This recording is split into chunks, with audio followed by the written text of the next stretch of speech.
Балалар, келесі тапсырманың бірі бұл ермек сазбен жұмыс.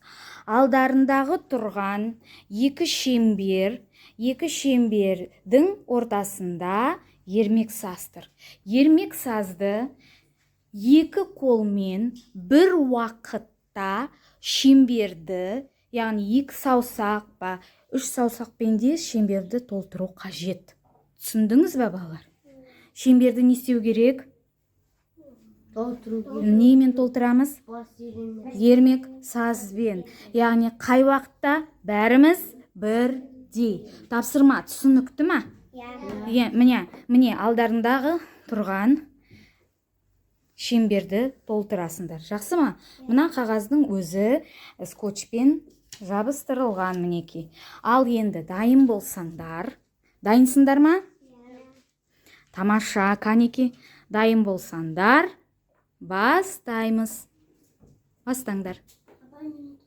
Жоқ. Пышақтың қажеті жоқ. Екі саусақпен бірдей.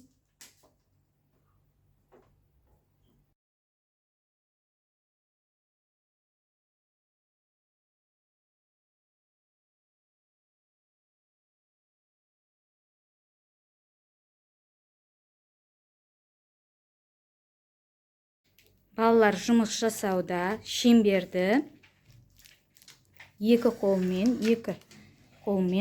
толтыруда. Назира, дұрыстап жаса. Тамаша. Созыңдар, толтырыңдар.